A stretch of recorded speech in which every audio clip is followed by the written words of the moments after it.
नमस्कार दोस्तों, आप सभी का एक बार फिर से स्वागत है ब्रिलियंट खोटा क्लासेस में। और जैसा कि आप लोग जान रहे हैं कि झारखंड सचिवालय का जो वैकेंसी आई हुई है उसमें क्षेत्रीय भाषा का बहुत ही अहम रोल है, क्योंकि इसमें हिंदी और इंग्लिश को सिलेबस से हटा दिया गया है। इस वजह से खोटा जो है सो एक महत्वपूर्ण पेपर बन गया है, और जिससे हम लोग को झारखंड के जितने भी लोग हैं वो खोटा को बहुत आसानी से समझने में बहुत इजी भाषा है। और इसलिए हम लोग चलिए तो खोटा का जो सिलेबस है इसमें जो बदलाव हुआ है उसके बारे में जानेंगे। और झारखंड सचिवालय का जो सिलेबस था, इसके पूर्व का जो सिलेबस था, पहले का जो सिलेबस था वो बहुत ही लेंथी था, बड़ा था, और इसमें कुछ कटौती किया गया है, कुछ सिलेबस को छोटा किया गया है ताकि हम लोगों को पढ़ने में आसानी हो और ज़्यादा से ज़्यादा मार्क्स ला सकें। इस बारे में हम लोग चर्चा करेंगे। तो सबसे पहले खोटा का जो सिलेबस है इसमें गद्य खंड, इसमें दो खंड है, गद्य खंड और पद्य खंड। तो गद्य खंड जो है सो एक कहानी संग्रह है, कहानी संग्रह है। इसमें से सबसे पहले जो है सो कहानी में छाहेर कहानी है, कहानी का एक किताब है। छाहेर बुक में जो है सो इसमें कुल 10 कहानी पहले थी, जो कि 10 कहानी में से अभी हम लोगों को मात्र बहुत कम कर दिया सिलेबस, और ये हम लोगों को ओनली 3 कहानी पढ़ना है। इसमें 3 कहानी कौन कौन सा पढ़ना है वो कहानी का नाम भी दे दिया है। इसमें से पहला कहानी है छाहेर, दूसरा कहानी है बोनेग्लोर, और तीसरा कहानी है हम कैसे जियब। ये छाहेर में मात्र 3 सा कहानी पढ़ना है, तीन कहानी पढ़ना है, छाहेर, बोनेग्लोर और हम कैसे जियब। तो चलिए थोड़ा सा बता दें कि आपको अगर वीडियो में आप लोग नए हैं तो प्लीज़ चैनल को लाइक कर लें, शेयर करें और सब्सक्राइब जरूर कर लें, ताकि वीडियो का अगला नोटिफिकेशन मिलता रहे, जिससे जो भी अपडेट आता है उसको हम शेयर करते चलेंगे। तो ये छाहेर में देख लें कि छाहेर में 10 कहानी था, अब हम लोगों की कहानी कितना पढ़ना है, सिर्फ और सिर्फ 3 कहानी पढ़ना है। अब उसके बाद दूसरा बुक है सौंध माटी।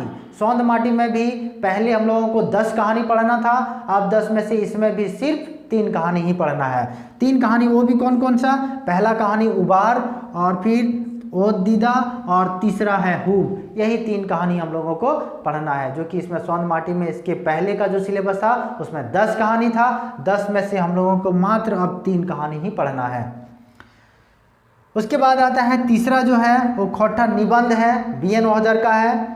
खोटा निबंध बी एन ओहदर का है, जो कि इसका जो लेखक बी एन ओहदर है, और इसमें भी जो है सो खोटा निबंध भी 12 निबंध इसमें पढ़ना था, 12 निबंध पढ़ना था। अब इसमें से मात्र हम लोग को इसमें भी 3 निबंध ही पढ़ना है। अब कौन कौन सा निबंध पढ़ना है, उसमें से पहला निबंध है सौब टाइसल है, दूसरा है हामिन के संस्कृति आर तकर ऊपर संकट, ये दूसरा निबंध है, और तीसरा निबंध है हाँ मैं खड़ा हूँ, हमें खड़ा हूँ। ये 3 निबंध है, जो कि ये तीनों को हम लोगों को पढ़ना है। इसे पढ़ करके जो भी इससे क्वेश्चन बनेगा उसको हम लोग सॉल्व करते चलेंगे।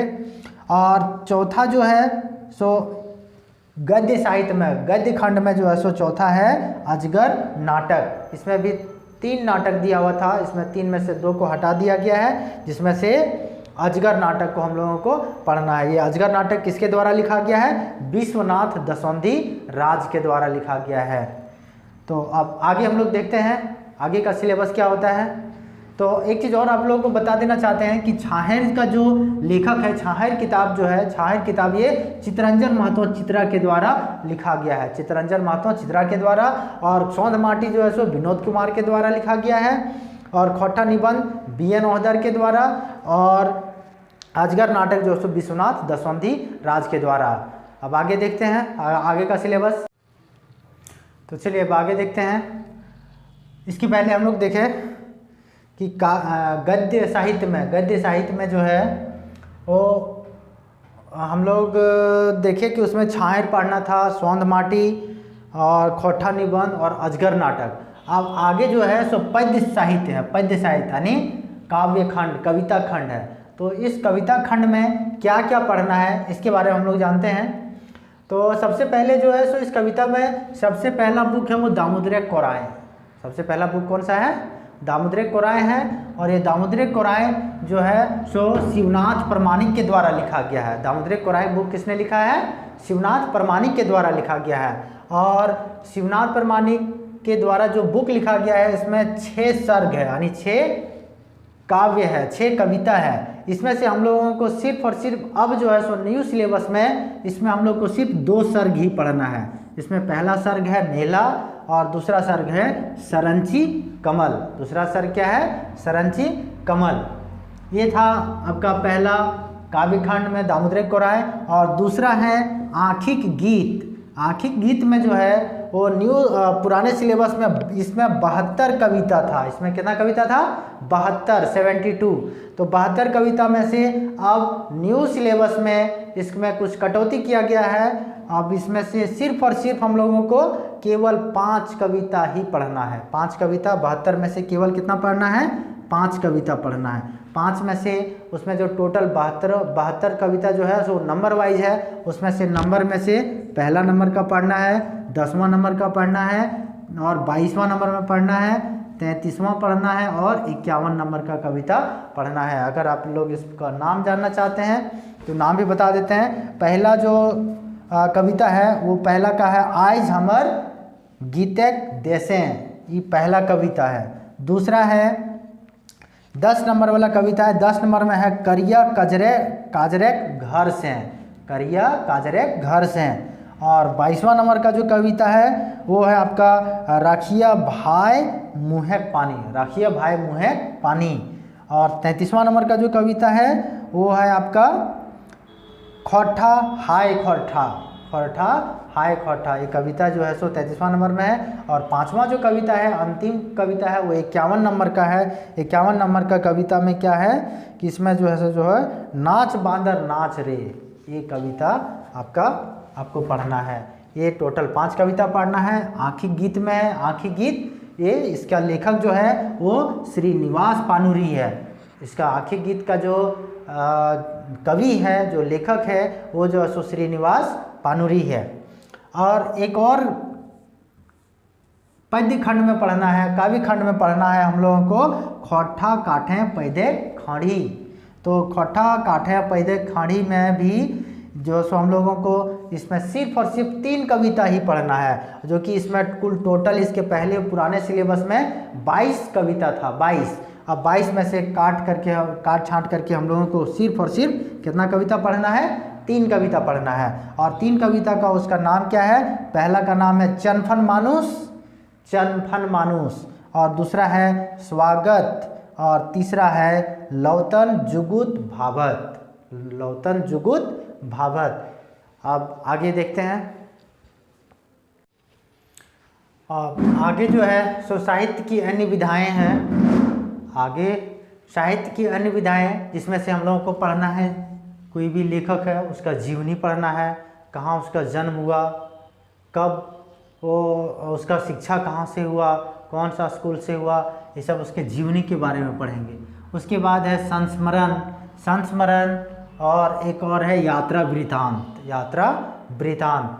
अब इसमें से सबसे पहले आता है जीवनी। तो जीवनी भी जो है सो पहले इसमें बहुत सारा लेंथी सिलेबस था, उसको छोटा किया गया है। अब छोटा किया गया है तो इसमें जीवनी भी ज़्यादा नहीं पढ़ना है, बस सिर्फ और सिर्फ एक शेख भिखारी के बारे में पढ़ना है। शेख भिखारी और बड़का बुजुर्ग बिरसा, बड़का बुजुर्ग बिरसा यानी कि बिरसा मुंडा, झारखंड का जो एक क्रांतिकारी नेता थे उसका नाम है बिरसा मुंडा के बारे में।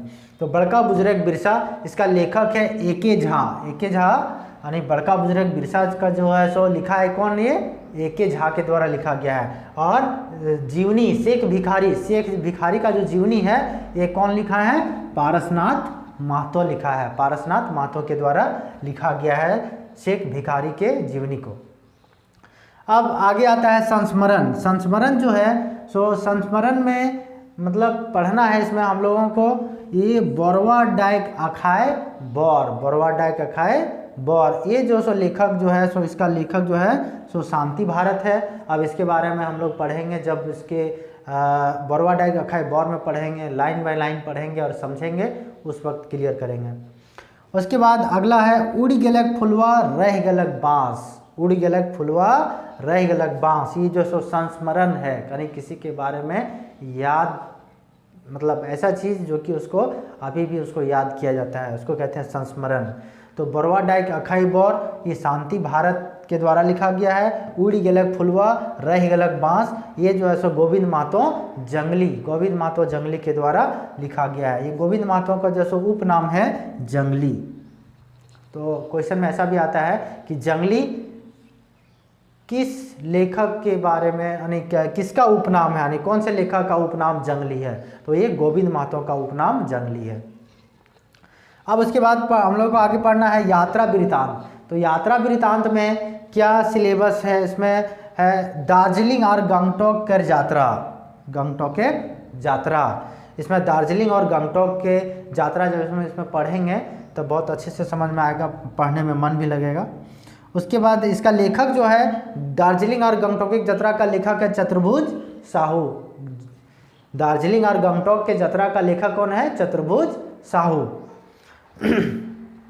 और ये सारा जो बुक है, जीवनी है, संस्मरण है, यात्रा वृत्तांत है, ये निर्धारित पुस्तक खोट्ठा गद्य पद्य संग्रह, जो कि ये इसका प्रकाशक जो है बोकारो खोट्ठा कमेटी या खोट्ठा साहित्य संस्कृति परिषद रामगढ़ के द्वारा किया गया है। इसी बुक से जो सो ये सब उठाया गया है। अब इसके बाद आता है चौथा नंबर में व्याकरण। ये व्याकरण जो कि पूर्व के सिलेबस में, पहले के सिलेबस में नहीं था, और इस व्याकरण को जोड़ा गया है खोट्ठा में। तो व्याकरण एवं खोट्ठा पठबोध। अब व्याकरण में हम लोगों को क्या क्या पढ़ना है, व्याकरण भी बहुत लंबा चौड़ा होता है, तो व्याकरण में भी एक टॉपिक दे दिया गया है क्या क्या पढ़ना है। तो खोट्ठा व्याकरण में हम लोगों को संज्ञा पढ़ना है, सर्वनाम पढ़ना है, लिंग पढ़ना है, वचन पढ़ना है, काल पढ़ना है, काल यानी कि टेंस, काल, कारक, समास, उपसर्ग, प्रत्यय और अपठित गद्यांश से प्रश्न, यानी कि इससे कुछ प्रश्न भी रहेंगे। और उसके बाद पांचवा है लोक साहित्य। लोक साहित्य में केवल प्रकृत लोक साहित्य से खोट्ठा, लोकोक्ति, मुहावरा और पहेलियाँ, इतना ही सिलेबस है, जो कि पहले के मुकाबले बहुत ही 50% से भी कम सिलेबस हो गया है। इसलिए बहुत अच्छा है, मौका है कि खोट्ठा में आप ज़्यादा से ज़्यादा नंबर ला सकते हैं। और इसमें थोड़ा सा अगर मेहनत किया जाए, और ये खोट्ठा हम लोगों को बहुत ईजिली समझ में आ जाता है। इसलिए अगर सीजीएल का तैयारी आप यदि कर रहे हैं तो प्लीज़ इसको अच्छे से पढ़ें और ज़्यादा से ज़्यादा मार्क्स ला करके आप मेरिट में शामिल हो सकते हैं। चलिए आज के लिए इतना ही। Thanks for watching.